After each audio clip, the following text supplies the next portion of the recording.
But first, huge news overnight that Israel attacked Hamas senior leadership in Qatar. Hamas billionaires have been living in extreme luxury in Doha. All the while, starved hostages rot away in tunnels and Palestinians suffer in Gaza. Finally, Israel decided to take aim at the very top, at the Hamas leadership. This was a daring, courageous move, and in my view, absolutely the right one.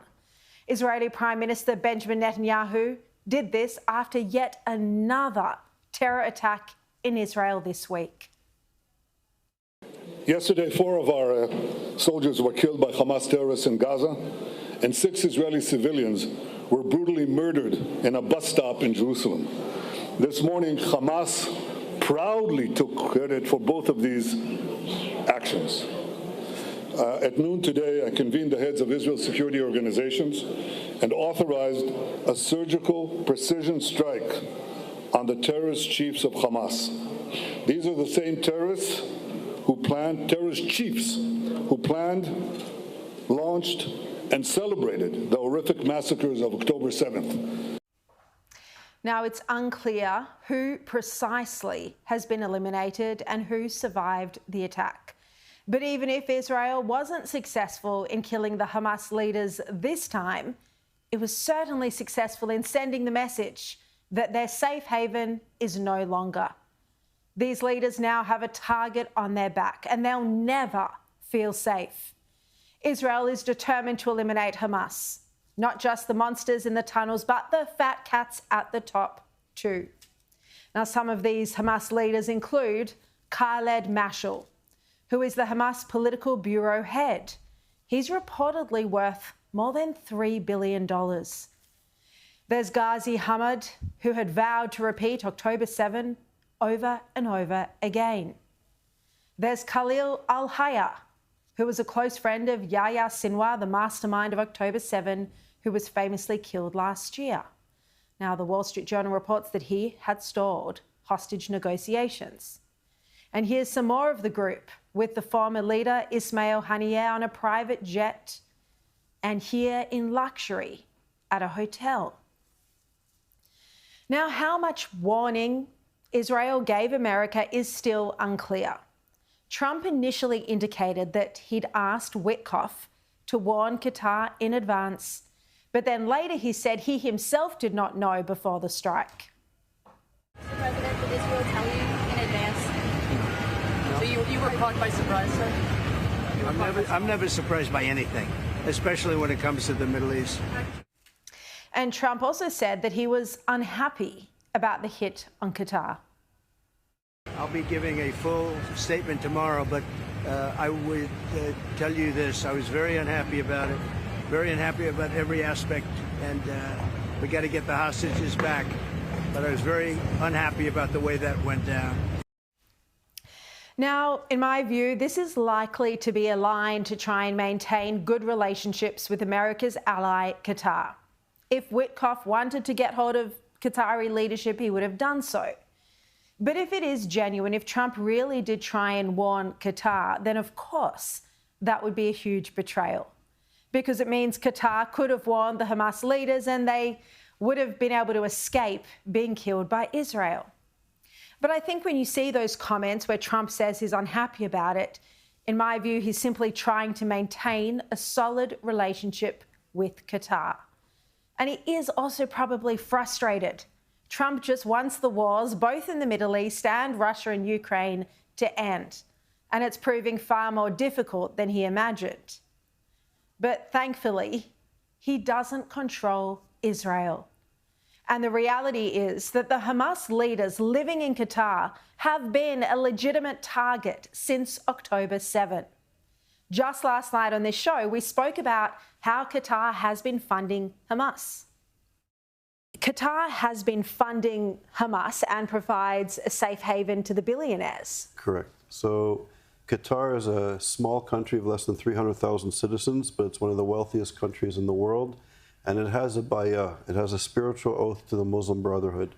The Brotherhood is intent on not only destroying Israel, but also destroying Western democratic countries as well.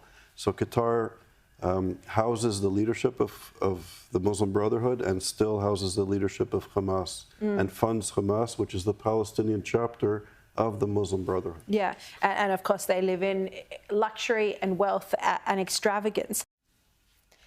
Qatar condemned Israel, not Hamas, after October 7.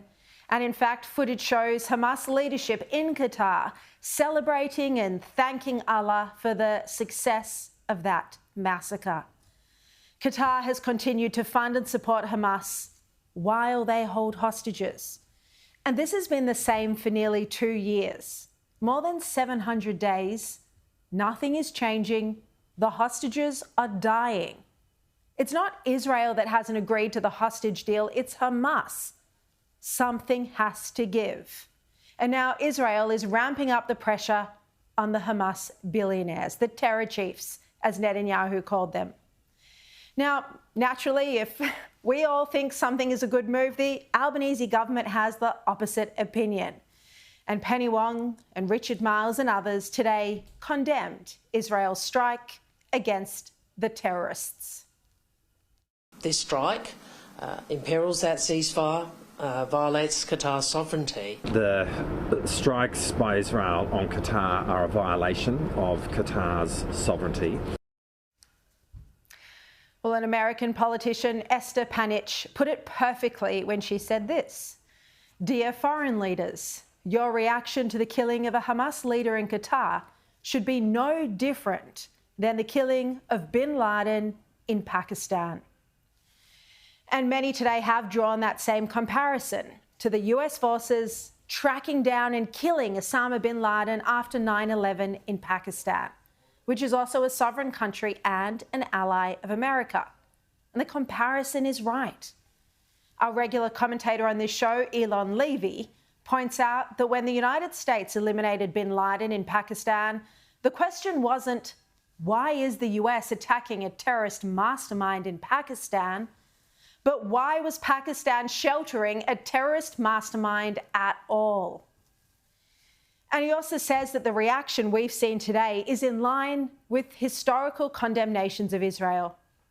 He says Israel was condemned for violating Uganda's sovereignty when it rescued hostages from Entebbe, and for violating Argentina's when it captured Nazi war criminal Adolf Eichmann. This is more of the same. Literally nothing changes. Excellent point. And it didn't have to come to this.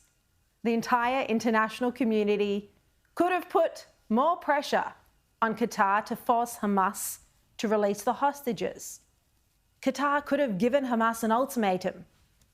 But all we've heard from the international community is criticism of Israel.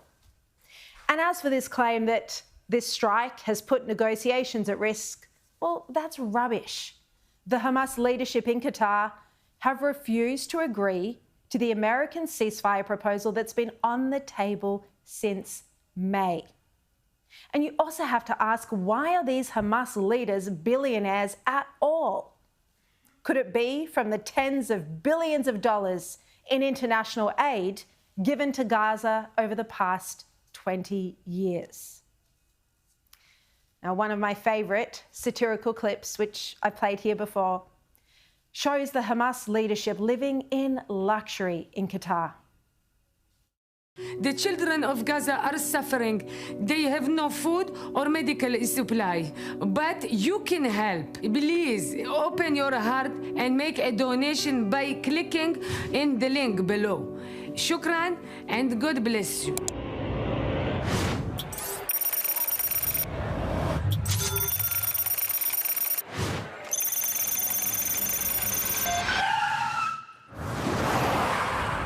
I cannot believe what we have brought on Gaza.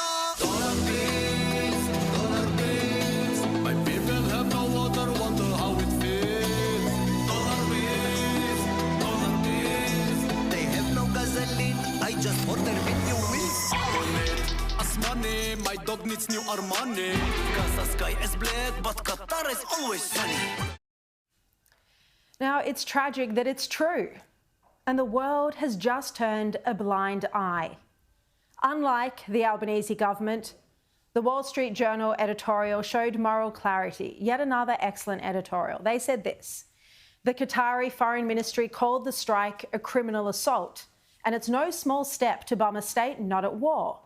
But that's a risk Qatar incurred by hosting Hamas's head office. Qatar blamed Israel on October 7, and its defence minister once wrote, "We are all Hamas." And the editorial also mentions how Trump had issued Hamas a final warning yesterday. He said on Truth Social that the Israelis had accepted his terms, and it is time for Hamas to accept as well. Well, the Wall Street Journal points out that same day, one of Hamas's senior terrorists in suits called the Trump proposal a humiliating surrender document. The terrorists in Doha should have taken the offer.